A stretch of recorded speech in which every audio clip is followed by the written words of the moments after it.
before anyone at the dinner table even noticed. She lowered her head, quietly folded her napkin, and whispered, "I'm sorry. Sorry." For something she hadn't even done. Across the table, my younger sister leaned back in her chair with a satisfied smile while my parents pretended to keep eating as if nothing had happened. Nobody defended my wife. Nobody told my sister to stop. I looked around the room waiting for anyone, to remind them that she was family too. But the silence hurt even more than the cruel words. That was the exact moment I realized. My wife wasn't sitting at a family dinner.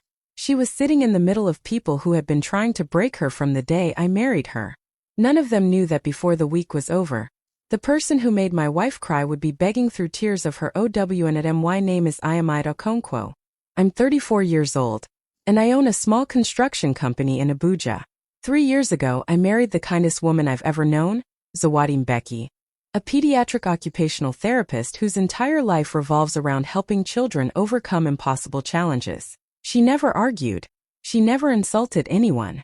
She always chose peace over pride. Unfortunately, my younger sister, Naledi Chisale, saw that kindness as weakness. From the day we got married, she made it her mission to humiliate my wife whenever our family gathered, and I kept believing things would eventually change, that I was wrong. The dinner started like every other family gathering, with food on the table, polite smiles, and small conversations. For a few minutes, everything seemed peaceful. My wife, Zawadi, quietly helped serve the food and greeted everyone with the same kindness she always showed. She wore a simple but beautiful dress, and as always, she asked everyone if they needed anything before even thinking about herself. Watching her, I felt proud. But I had no idea that before the night ended, my heart would be completely shattered. As everyone began eating, my younger sister, Naledi, suddenly looked at Zawadi with a mocking smile. She laughed and said that no matter how nicely someone dressed, they could never hide where they came from. She joked about Zawadi's humble upbringing, and said she still looked like someone who didn't belong in our family. A few relatives looked uncomfortable, but nobody said a single word. My parents simply continued eating as if they hadn't heard anything. Zawadi lowered her eyes and forced a small smile, trying not to ruin the evening. She never answered insults with insults.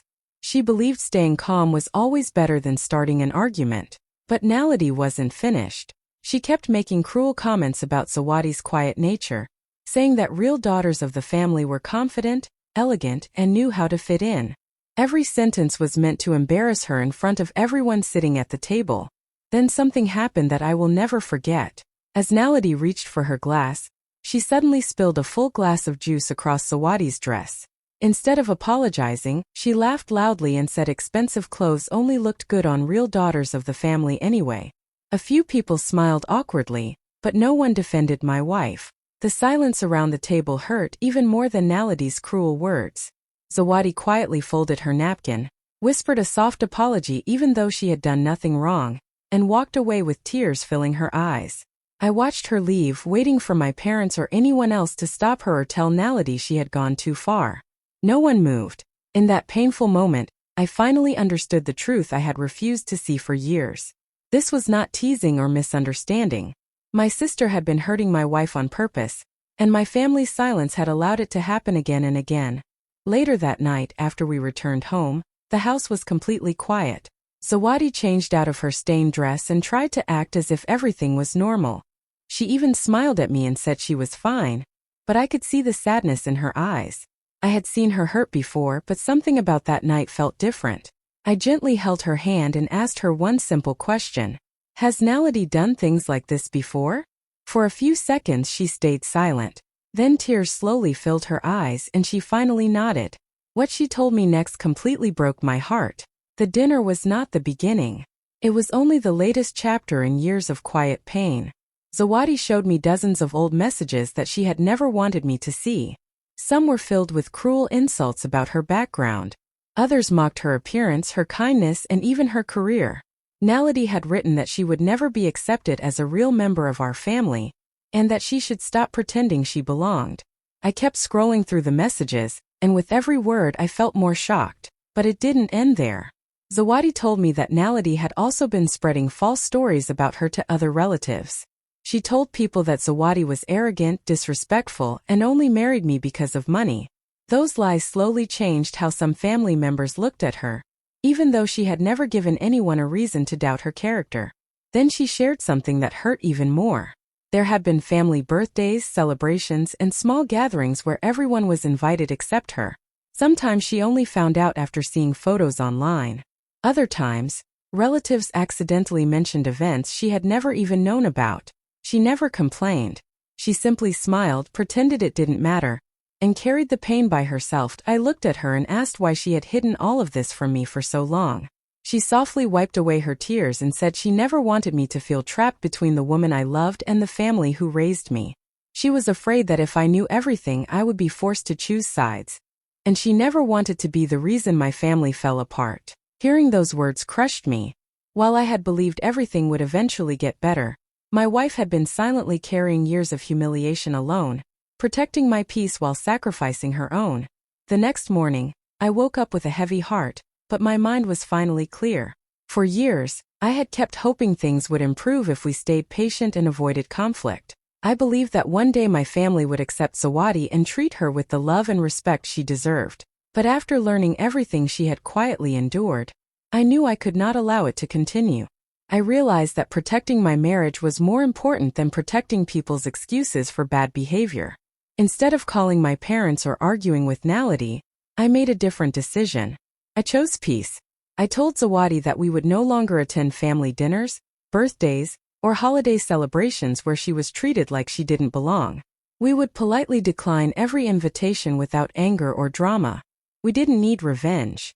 We simply needed distance from the people who kept hurting us. At first, my family didn't understand. They called and asked why we had suddenly become distant.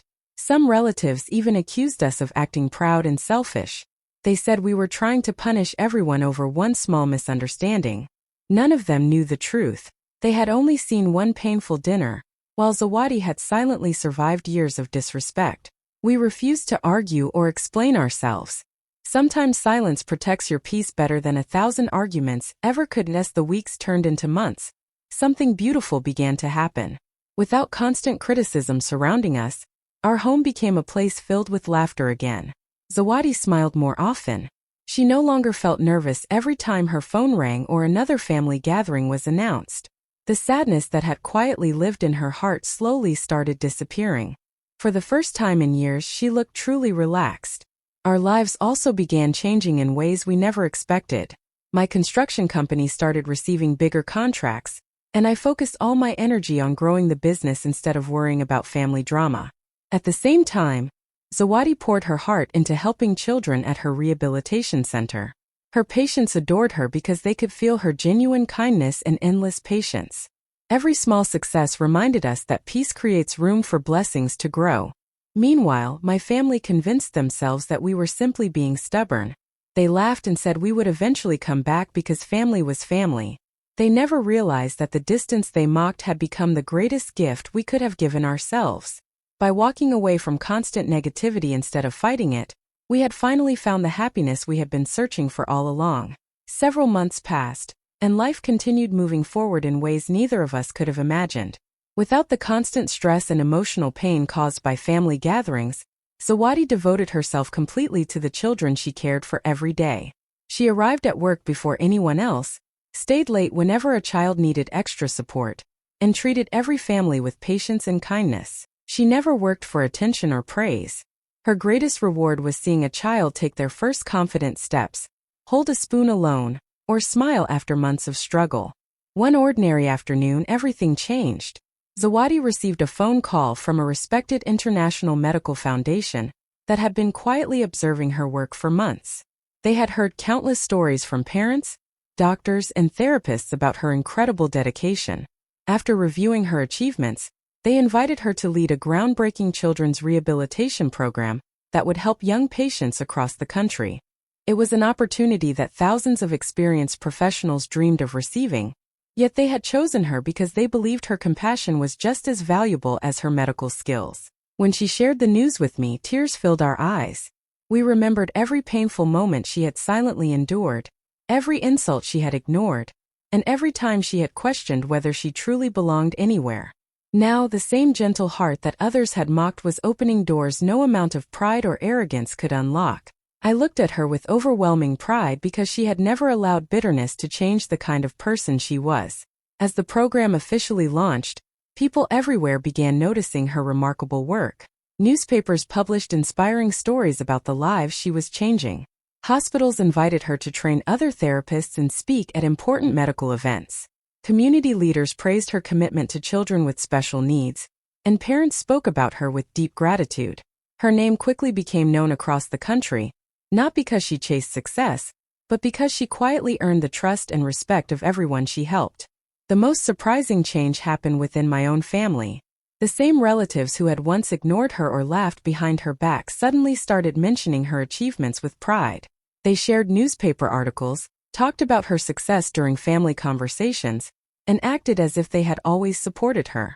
Some even told friends that she was part of our family, hoping to be connected to her growing reputation. They celebrated the woman they had once refused to defend, never realizing that true greatness had been living among them long before the rest of the world finally recognized it. While Zawadi's life was filled with new opportunities and hope, Naledi's world was slowly beginning to fall apart. For years, she had acted as if nothing could ever go wrong for her. She believed she was smarter than everyone else, and she often took shortcuts to get what she wanted. At first, those choices seemed to bring her success. Her business grew quickly, she spent money freely, and she enjoyed showing everyone how well she was doing. She thought her success would last forever. But little by little, the truth caught up with her. Some of her longtime clients began noticing that she was making promises she could not keep. Others discovered that she had hidden important information and made dishonest business decisions to increase her profits. One by one, the people who had trusted her started taking their business elsewhere. Every lost client meant less income, and soon the company that once looked successful began struggling to survive. Naledi tried to convince herself that it was only a temporary problem. She believed new customers would quickly replace the old ones. Instead, the bad news continued. Bills piled up on her desk, important contracts were canceled, and employees started leaving because they were worried about the company's future. Every morning she woke up hoping things would improve, but each day brought another disappointment. The confidence she once carried with pride slowly disappeared, replaced by fear and uncertainty. The people she had called friends also began disappearing. When life was easy, they happily accepted her invitations, enjoyed expensive dinners, and praised everything she did. But when her business started failing, their phone calls became less frequent. Messages went unanswered, and excuses became more common. The same people who once surrounded her during her successful days quietly walked away when she needed support the most at home. The pressure became impossible to ignore. Naledi spent sleepless nights worrying about unpaid bills and wondering how she would save the business she had worked so hard to build. The stress showed on her face, and even simple conversations became difficult. For the first time in her life, she understood what it felt like to face problems without anyone standing beside her. As I watched everything from a distance, I didn't celebrate her pain. I simply saw someone finally experiencing the loneliness she had caused others to feel for years. Life had a way of teaching lessons that no argument ever could.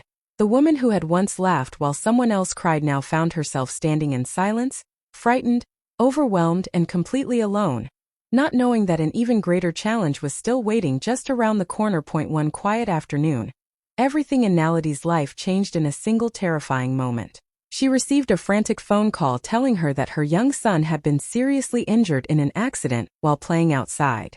Without wasting a second, she rushed to the hospital with her heart pounding and tears running down her face. The confident woman who had always believed she could control every situation now felt completely helpless. As she reached the emergency room, all she cared about was seeing her little boy safe again. The doctors worked quickly to stabilize him, and after several tense hours, they finally delivered some hopeful news. His life was no longer in danger, but the accident had caused injuries that would take a long time to heal. They explained that surgery alone would not be enough. If he wanted to walk, play, and live a normal childhood again, he would need months of specialized pediatric rehabilitation with someone highly experienced in helping injured children recover both physically and emotionally. Naledi refused to give up. Over the next several days, she traveled from one hospital to another, meeting doctors, asking questions, and searching for the best specialist in the country. Every expert she spoke with gave her the same answer. There was one rehabilitation program producing extraordinary results, led by a therapist whose patience, skill, and compassion had changed the lives of countless children. Parents trusted her completely because she never gave up on a child, no matter how difficult the recovery seemed. Finally, one senior doctor handed Naledi a file with the name of the specialist leading the program. She thanked him, opened the file, and froze. Her hands began shaking as she stared at the name written across the page. It was Zawadi, the very woman she had mocked, humiliated, excluded, and reduced to tears for years was now the one person who could give her son the best chance at a full recovery. For a long moment, Naledi could not breathe. Every cruel word she had ever spoken came rushing back into her mind. She remembered the family dinners, the insulting messages, the lies she had spread, and the tears she had caused. Shame washed over her like a heavy wave. She had spent years trying to make Zawadi feel small, yet now her own child's future rested in the hands of that same kind-hearted woman. That night, Naledi sat beside her son's hospital bed, holding his tiny hand as he slept. Fear filled her heart, but so did deep regret. She knew she could not change the past, and she had no idea how Zawadi would react when they met again. For the first time in many years, Naledi wasn't thinking about her pride.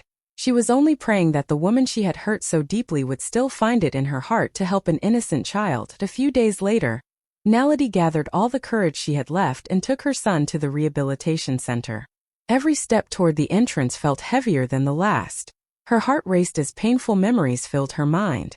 She remembered every cruel joke, every insulting message, and every moment she had tried to make Zawadi feel unwanted. She was certain that the moment they met, Zawadi would either refuse to help or remind her of everything she had done. Deep inside, Naledi believed she deserved that treatment. When the office door opened, Zawadi walked in wearing her white medical coat with a warm and gentle smile.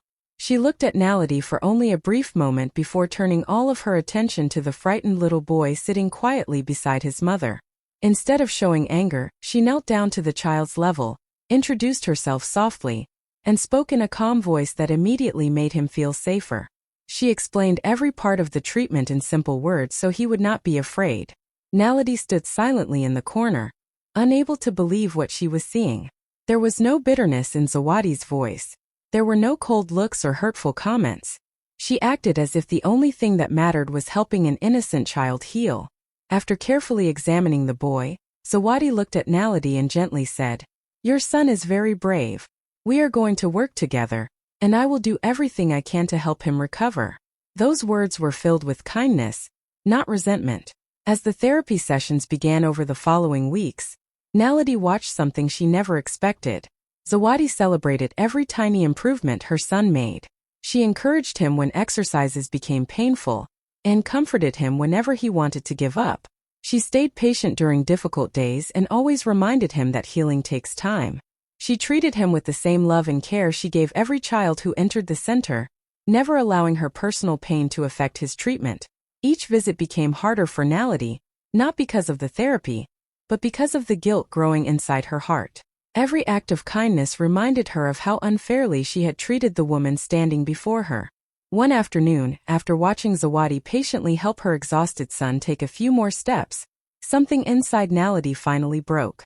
Tears streamed down her face as she realized that the woman she had spent years trying to destroy was now fighting with all her heart to rebuild her child's future. For the first time in her life, Naledi was not crying because she had lost money, status, or respect. She cried because she finally understood the depth of the pain she had caused and the greatness of the woman she had underestimated. In that quiet rehabilitation room surrounded by hope instead of hatred, her pride finally disappeared, and genuine remorse took its place. News about Naledi's son slowly reached the rest of the family. At first, everyone was worried about the little boy and hoped he would recover soon. But as they learned who was leading his rehabilitation treatment, something unexpected happened. My parents and several relatives began visiting the rehabilitation center to support Naledi. There, for the first time, they witnessed something they never thought they would see with their own eyes. They watched Zawadi greet Naledi with the same gentle smile she gave every family that entered the center. She never mentioned the painful past. She never reminded anyone of the tears she had cried or the insults she had endured. Instead, she focused completely on helping a frightened child regain his strength. Every exercise she patiently guided him through, every encouraging word she spoke, and every small victory she celebrated revealed the true kindness that had always lived in her heart. As my parents stood quietly watching the therapy sessions, I could see the regret growing on their faces. They remembered every family dinner where Zawadi had been mocked. They remembered every cruel joke Naledi had made while they stayed silent. They had convinced themselves that avoiding conflict was the easiest choice. Now they realized that their silence had never protected the family. Instead, it had allowed years of emotional pain to continue without anyone stopping it. One afternoon, after another successful therapy session, my mother quietly walked over to Zawadi. Tears filled her eyes as she struggled to find the right words.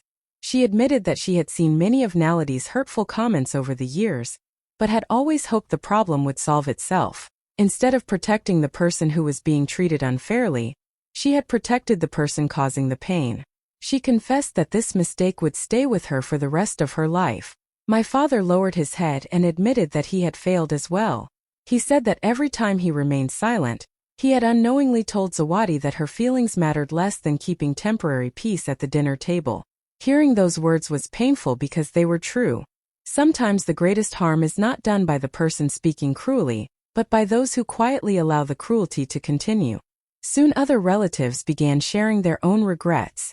One by one, they admitted they had noticed Naledi's behavior, but chose not to interfere because confronting her always led to arguments. Staying silent had seemed easier than standing up for what was right. Looking at Zawadi now, they finally understood the cost of that silence. In that rehabilitation center, my family was forced to face a truth they could no longer deny. Kindness had exposed every excuse they had ever used, and for the first time, they accepted responsibility for the pain they had allowed to happen. A few weeks later, after watching her son grow stronger with every therapy session, Naledi realized she could no longer keep pretending that a simple thank you was enough. The weight of everything she had done had become too heavy to carry. One evening, after the rehabilitation center had become quiet and most families had gone home, she asked Zawadi if they could speak privately for a few minutes. Her voice trembled because she knew this would be the hardest conversation of her life. As they sat together, Naledi lowered her head and remained silent for several seconds. Then, with tears filling her eyes, she finally spoke. She admitted that she had treated Zawadi with cruelty from the very beginning. She confessed to every insulting message, every false rumor she had spread, every family gathering she had tried to ruin, and every painful moment she had deliberately created. She didn't make excuses or blame anyone else. She accepted full responsibility for everything she had done. Between tears, Naledi quietly said that she knew she did not deserve forgiveness. She understood that some wounds could not disappear with a single apology. She wasn't asking Zawadi to forget the past or pretend nothing had happened. She simply wanted to admit the truth and tell her how deeply sorry she was. Looking at Zawadi, she said, "I spent years trying to make you feel worthless, but you still chose to save my son's future. I will never be able to repay that kindness." Zawadi listened without interrupting. The painful memories returned to her mind one after another. She remembered the tears she had cried alone, the messages she had hidden from her husband, and the loneliness she had carried for years. Those scars were real, and they could not disappear overnight. For a moment, the room was completely silent. Finally, Zawadi took a deep breath and gently spoke. She told Naledi that forgiveness did not mean pretending the past never happened. It did not erase the hurt or remove the memories, but holding on to bitterness would only continue the pain. She said she was choosing compassion, not because Naledi had earned it with words, but because she wanted peace to guide her own heart. Trust would take time to rebuild, but healing could begin if honesty remained stronger than pride. Naledi broke down in tears. This time they were not tears of shame alone. They were tears of relief, gratitude, and genuine change. For the first time in many years, there were no lies between them, no pretending and no hidden anger. The wounds had not disappeared, but something far more important had happened. Truth had replaced denial, humility had replaced arrogance, and the first real steps toward becoming a family again had finally begun. Several months later, my parents invited everyone to another family dinner. As I drove there with Zawadi, I noticed the same streets, the same house, and the same dining room that had once been filled with painful memories. The last time we had sat around that table, my wife had quietly walked away in tears while no one defended her. This time everything felt different. There was no tension in the air, no whispered jokes and no uncomfortable silence. Every person sitting at the table understood that this gathering was not just another family meal. It was a chance to begin again. As everyone took their seats, my parents welcomed Zawadi with genuine warmth. They thanked her for coming and treated her with the respect she had deserved from the very beginning. My father pulled out a chair for her, and my mother hugged her before anyone even started eating. The atmosphere was calm, humble and filled with quiet gratitude instead of pride. Just before the meal began, something unexpected happened. Naledi slowly stood up from her chair. Her hands were shaking, and tears had already started filling her eyes. The room became completely silent as every family member turned to look at her. She walked towards Zawadi, took a deep breath and spoke with a voice full of emotion. She said that months earlier, when her son had needed help the most, Zawadi had every reason to walk away. After everything she had done, no one would have blamed her for refusing to help. But instead of choosing revenge, she had chosen compassion.